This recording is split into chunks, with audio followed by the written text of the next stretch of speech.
المشرقين ورب المغربين الذي خلق كل شيء زوجين وأوجب علينا الإحسان بالوالدين ونشهد أن لا إله إلا الله وحده لا شريك له وأشهد أن محمدا عبده ورسوله سيد الكونين صلى الله عليه وعلى آله وأصحابه وأتباعه أجمعين ليلا ونهارا في الطرفين فقد قال الله تعالى في كلامه المجيد وبرهانه التوحيد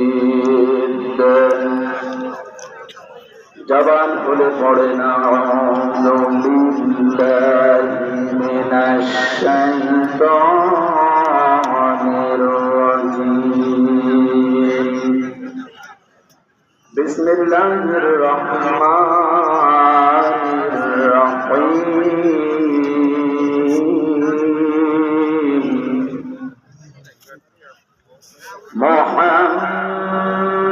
মুহাম্মাদুর রাসূলুল্লাহ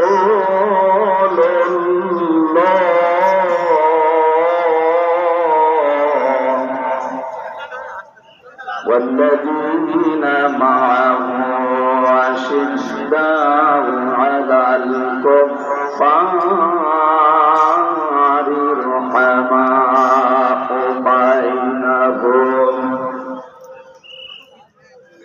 رحماء بينهم تراهم ركعا سجدا يبتغون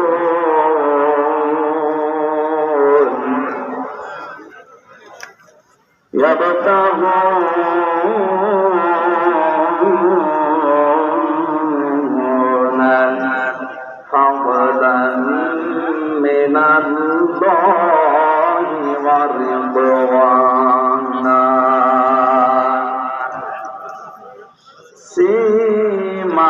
سيماهم في وجوههم من أثر السجود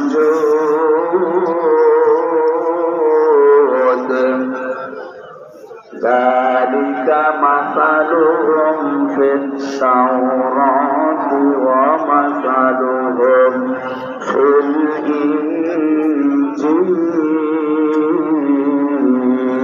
الإنجيل صدقت يا ربنا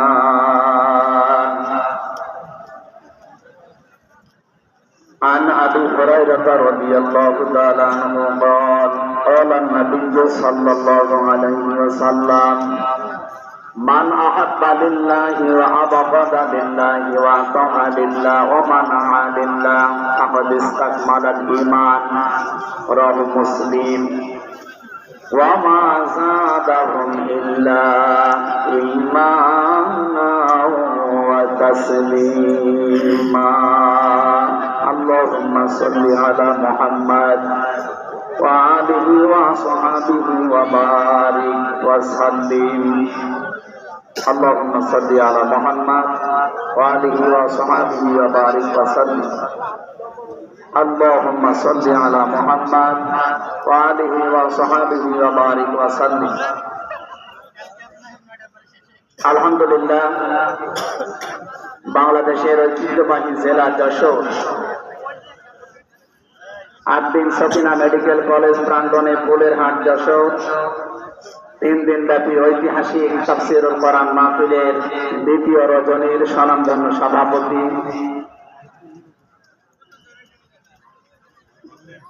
অতদ অঞ্চলের তৃতীয় সন্তান ইসলামিক চিন্তাবিদ চিকিৎসাবিদ মরহুম শেখ হাফিজউদ্দিন তার বড় সন্তান আলহাজ ডাক্তার শেখ মহিউদ্দিন আতালাল্লাহু আমরাহু ওয়া বারাকাল্লাহু ফি হায়াতি, বলেন আমিন।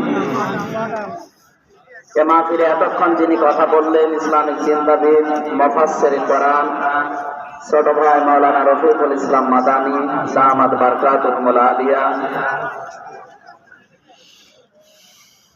আগামীকাল যিনি আসবেন বিশ্বনন্দিত মুফাসসিরে কোরআন, ইসলামিক চিন্তাবিদ, বাংলাদেশের কৃতি সন্তান ডক্টর মিজানুর রহমান আজহারি দামাত বারকাতুহুল আলিয়া। আগামীকাল আসবেন আলেমদের মাথার তাজ, ইসলামিক চিন্তাবিদ, মুফাসসিরে কোরআন জনাব শাইখ আহমদুল্লাহ। আতালাল্লাহু উমরাহু ওয়া বারাকাল্লাহু ফি হায়াতি, সকলে বলেন আমিন। গতকাল এখানে যিনি আলোচনা রেখেছেন শাইখুল হাদিস ইবনে শাইখুল হাদিস, আমার কারাগারের সাথী, ইসলামিক চিন্তাবিদ, শিক্ষাবিদ, মুফাসসিরে কোরআন আল্লামা মামুনুল হক হাফিজাহুল্লাহ। গতকাল আলোচনা রেখেছেন শ্রদ্ধাভাজন বড় ভাই মুফাসসিরে কোরআন আব্দুল হাই মোহাম্মদ সাইফুল্লাহ।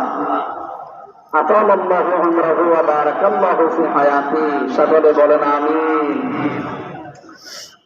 মঞ্চের ডানে বামে যারা আছেন সম্মানিত ব্যক্তিবর্গ, সামনে বসা মুসলমান ভাইরা, পর্দার আড়ালের সম্মানিতা মা এবং বোনেরা, প্রশাসনের ভাইরা, প্রাণ প্রিয় যশোরবাসী, আমি প্রথমে দোয়া করছি মহান রব্বুল ইজ্জাত ওয়াল জালালের দরবারে মরহুম শেখ আকিজউদ্দিন, তার একজন সন্তান এ দুনিয়া থেকে বিদায় নিয়েছে। এ মাহফিল যিনি এককভাবে বাস্তবায়ন করতেন খুলনা পেজের ডাঙ্গার ময়দানে, উনি কয়েক বছর আমাদের ভেতরে নেই, আলহাজ শেখ মমিন উদ্দিন। আল্লাহ রাব্বুল আলামিন তার কবরটাকে যেন জান্নাতুল ফেরদাউস বানিয়ে দেন, বলেন আমিন। দল মত জাতি বর্ণ ধর্ম নির্বিশেষে কোরআনে কারীম শোনার জন্য যারা এই ময়দানে ছুটে এসেছে রাতের বেলা, আমরা যে খুশি প্রকাশ করার জন্য বলছি আলহামদুলিল্লাহ।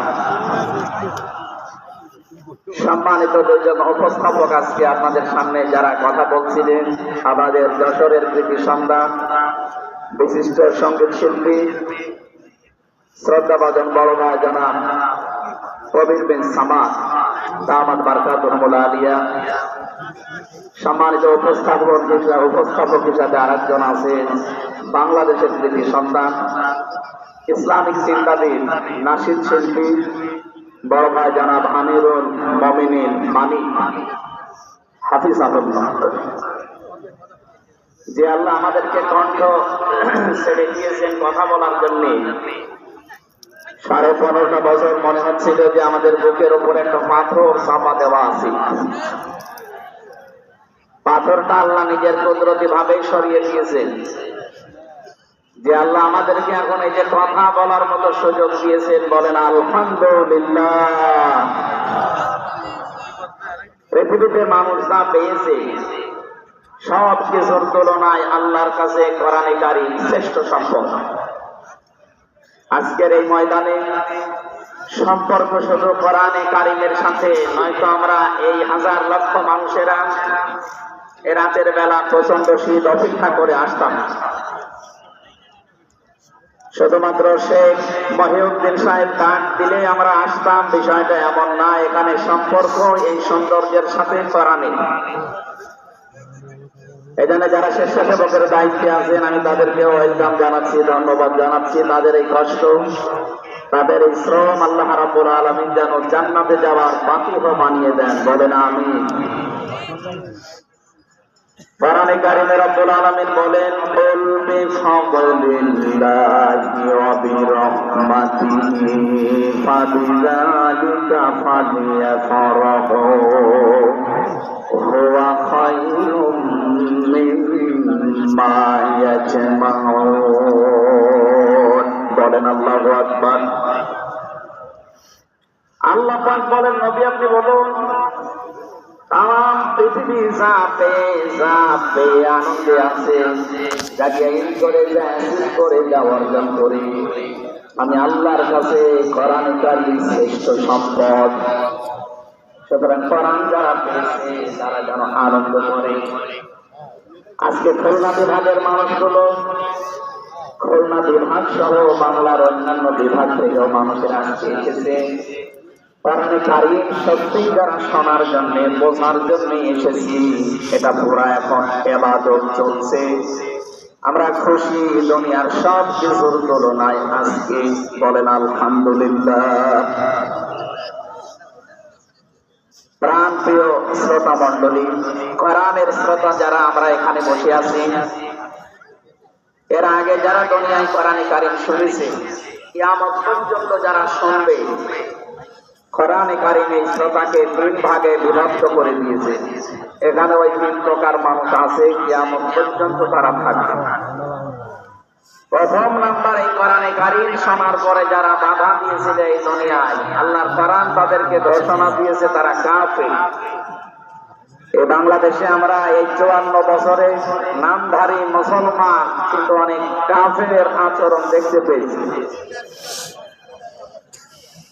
সূরা আমিন সাজদার 36 নম্বর আয়াতে আল্লাহ তাদের পরিচয় দিয়েছেন, وَقَالَ الَّذِينَ كَفَرُوا لَا تَسْمَعُوا لِهَذَا الْقُرْآنِ وَالْغَوْا فِيهِ لَعَلَّكُمْ تَغْلِبُونَ। আল্লাহ পাক বলেন, কাফেরেরা সিদ্ধান্ত নিয়েছিল সব চলতে যাওয়া যাবে, মুহাম্মদের কোরআনে কারীম এটা চলতে যাওয়া যাবে না। কারণ তারা বুঝেছিল এটা 1500 বছর আগে নাযিল হওয়া। ভালোভাবে আবু জাহেল টের পেয়েছিল, বুঝেছিল এই কোরআনে কারীম মুহাম্মদ রাসূলুল্লাহ যেটা বোঝাতে চায়, এটা যদি সত্যি জনগণ বুঝতে পারে আর মেনে নেয়, আমি যে অবৈধ চেয়ারে বসে আছি এই চেয়ার থাকবে না। যুগে যুগে যারা কোরআন বাধা দিয়েছে তারা এই টাইপের পেয়েছে। তারা খুব ভালোভাবে জানে কোরআন যারা প্রচার করে, সত্যি কোরআনের এই কথাগুলো যদি সাধারণ মানুষেরা জনগণ বুঝে ফেলে, আমরা যে শয়তানি করি, আমরা যে অবৈধভাবে টিকে আছি, এইটা থাকবে না। এই জন্য বাস্তবতা হচ্ছে কোরআন শুনলে বাধা দেবে এরা 1 নম্বরে কাফের। আমরা জানি কাফের মারা গেলে জানাজা হয় না, হয়? বলেন বলেন, কাফেরের জন্য দোয়া করা জায়েজ নেই। আল্লাহ রাব্বুল আলামিন বলেন, মা কানা লিন-নাবিয়্যি ওয়াল্লাযীনা আমানু আইয়াস্তাগফিরু লিল-মুশরিকিন ওয়ালাউ কানু উলি কুরবা মিন বা'দি মা তাবায়্যানা লাহুম আন্নাহুম আসহাবুল জাহিম। সূরা তাওবা 113 নম্বর আয়াতে আল্লাহ জানিয়েছেন, হযরত ইব্রাহিম আলাইহিস সালাম সম্পর্কে যদি আয়াতটা নাযিল হওয়া तमाम দুনিয়ার মানুষকে উদ্দেশ্য করায় আয়াত দিয়ে, হে নবী, কোন নবীর জন্য, কোন ঈমানদারের জন্য এটা জায়েজ না, শোভনীয় না, উচিত না। কোন মুশরিক মারা গেলে তার জন্য আল্লাহর কাছে সে ক্ষমা চাবে, ইস্তিগফার করবে।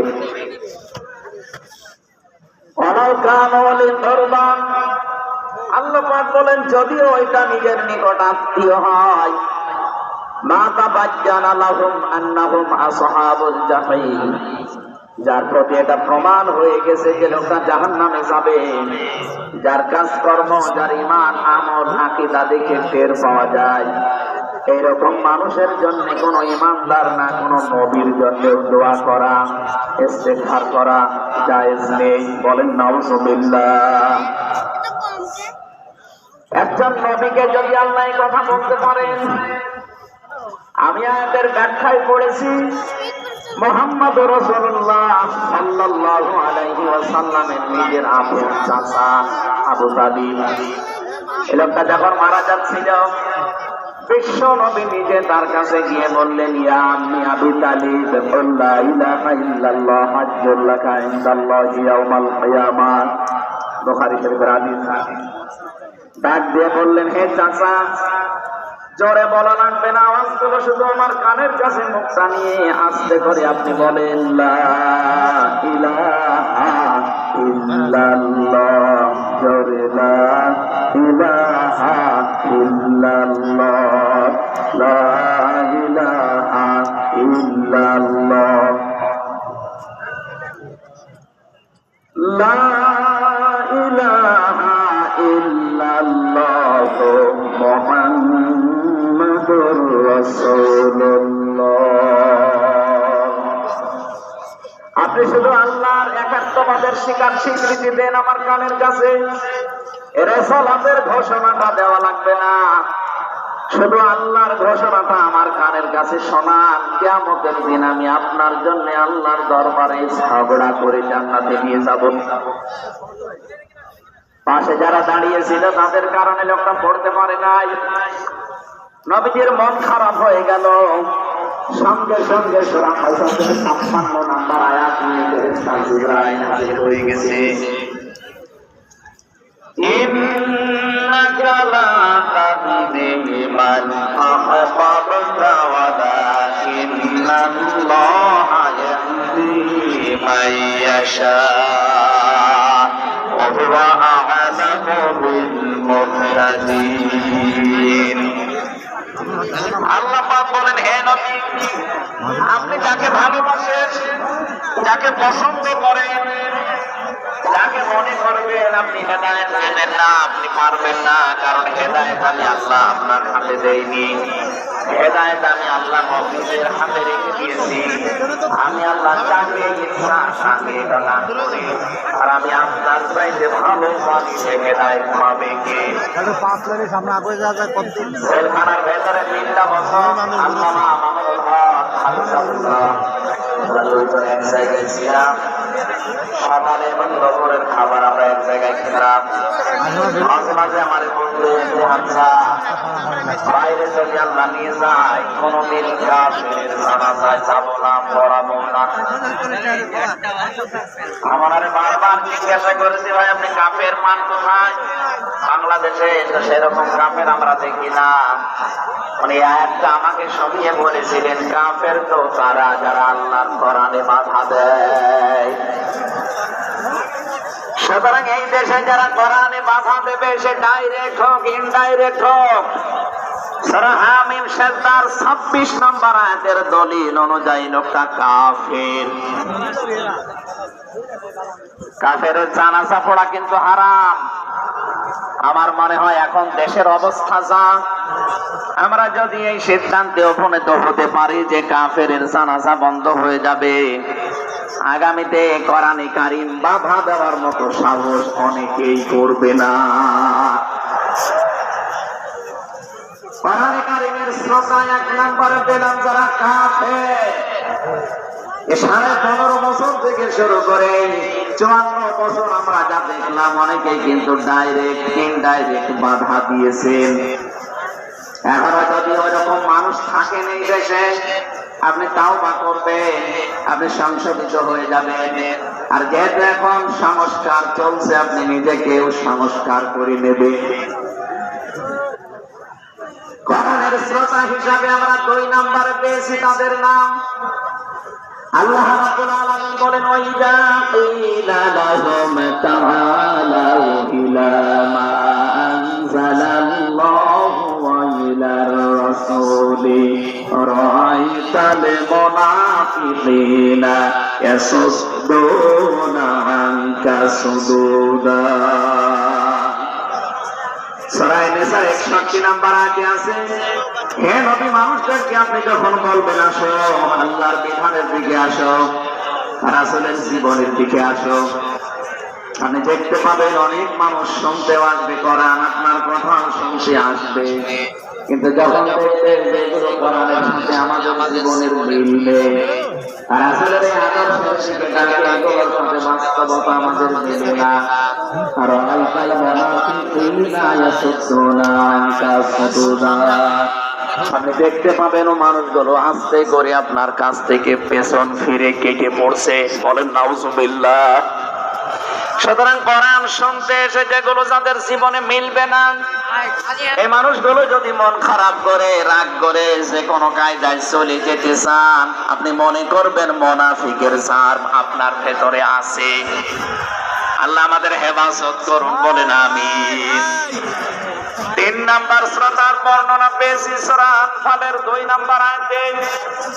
আল্লাহ পাক বলেন, ইন্নামাল মুমিনুনা আল্লাযীনা ইযা যুকিরাল্লাহু ওয়াজিলাত কুলুবুহুম ওয়া ইযা তুলিয়াত আলাইহিম আয়াতুহু যাদাতুহুম ঈমানা ওয়া আলা রাব্বিহিম ইয়াতাওয়াক্কালুন।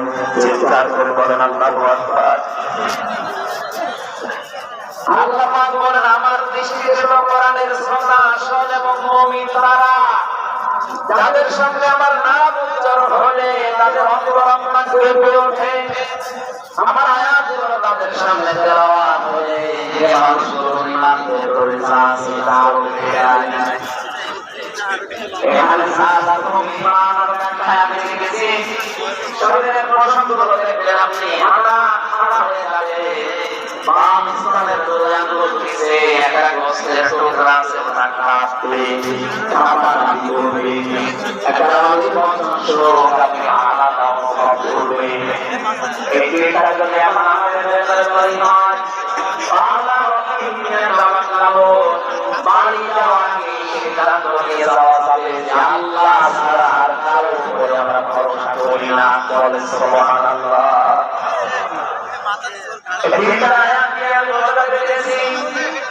কাফের যারা, মুনাফিক যারা, আল্লাহর দৃষ্টিতে মুমিন যারা, 3 নাম্বারে তরিকায় আমরা এই অর্জন করতে পারি আজকে। আল্লাহর কথাগুলো শুনে আপনার ভেতরে ঘাত হবে। 2 নাম্বারে আল্লাহর আয়াত তেলাওয়াত হবে, যখন বুঝতে পারবেন যে কি বলে। وَإِذَا سَمِعُوا مَا أُنزِلَ إِلَى الرَّسُولِ تَرَى أَعْيُنَهُمْ تَفِيضُ مِنَ الدَّمْعِ مِمَّا عَرَفُوا مِنَ الْحَقِّ يَقُولُونَ رَبَّنَا آمَنَّا فَاكْتُبْنَا مَعَ الشَّاهِدِينَ। সূরা মায়েদা 7 নাম্বার পারা 1 নাম্বার পৃষ্ঠার 1 নাম্বার লাইনে লিখে আসেন আপনারা আছে। তাফসীরে ফিসিল আলিম কোরআন থেকে শোনাচ্ছি। রব্বুল আলামিন বলেন, নবী আপনি যখন ওদের সামনে পড়বেন, আমার এই আয়াতগুলো যখন ওরা মন দিয়ে শুনবেন, অনুধাবন করতে পারবেন, উপলব্ধি করার যোগ্যতা যাদের আছে, সাথে দেখবেন ওদের চোখ দিয়ে মনের সাথে পানি পড়ছে। এখানে একটি ভালো কারণ মানুষ শোনার ভূমিকা নিয়ে আল্লাহ দিয়েছেন আসসালামু আলাইকুম। শুধু শোনা না, তাহলে সামিয়া দিবেন। আল্লাহ আসসালামু দিয়েছেন, এই জন্য মনোযোগ সহকারে শুনতে হবে। আজকের তেলাওয়াত কি আয়াত থেকে আমরা তাফসীর আকারে কথা বলবো ইনশাআল্লাহ। 2 নাম্বারে চুপ থাকা লাগবে। আমি এখনো অনেককে দেখতে পাচ্ছি এদিকে ওদিকে তাকাচ্ছেন, গল্প করছেন। আশা করছি কোরআনে বর্ণিত আল্লাহর এই 2টা নির্দেশ আপনি মেনে নেবেন। 1 নাম্বারে চুপ থাকবেন, 2 নাম্বারে মনোযোগ সহকারে শুনবেন। লাআল্লাকুম তুরহামুন, আশা করা যায় আল্লাহর রহমত এখানে নাযিল হবে। আল্লাহ আমাদেরকে আয়াতটা মেনে চলার তৌফিক দেন, বলেন আমিন। এখানে কোরআনের আলোচনা শুনলে সবার চোখে পানি আসবে না। যারা এটা উপলব্ধি করতে পারবে, অনুধাবন করতে পারবে, আপনি দেখবেন তাদের মনের অজান্তেই কখন যেন চোখ দিয়ে পানি গড়িয়ে পড়ছে, তারা নিজেরাও টের পাবে না। আল্লাহ তাআলা এই 3 নম্বরে প্রকাশ শ্রোতা হিসেবে আমাদের কবুল করেন, বলেন আমিন। দরুদ সালাম পাঠ করছি আমাদের নবী মুহাম্মদ রাসূলুল্লাহ সাল্লাল্লাহু আলাইহি ওয়াসাল্লাম। যার প্রতি কোরআনে কারীম আল্লাহ নাযিল করেছে, সেই কোরআনকে যদি আপনি জিজ্ঞাসা করেন, হে কোরআন, যার উপরে নাযিল হবে তার সম্পর্কে তোমার ভেতরে কোনো কিছু আছে, কোনো পরিচয়? আল্লাহ রাব্বুল আলামিন কোরআন আমাদেরকে শোনাচ্ছেন, وَإِذْ قَالَ عِيسَى ابْنُ مَرْيَمَ إِنِّي رَسُولُ اللَّهِ إِلَيْكُمْ مُصَدِّقًا لِمَا بَيْنَ يَدَيَّ مِنَ التَّوْرَاةِ।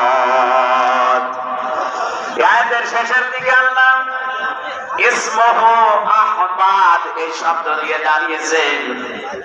হযরত ঈসা আলাইহিস সালাম তিনি জানিয়ে গিয়েছেন এই পৃথিবীতে আমার পরে একজন নবী আসবে যার নাম হবে আহমদ। আমাদের নবীর পরিচয়টা আল্লাহ কোরআনে কারীম তিনি নাযিল করলেন, তার উপরে তার ভেতরে তার নামটা আল্লাহ সংরক্ষণ করে দিয়েছেন।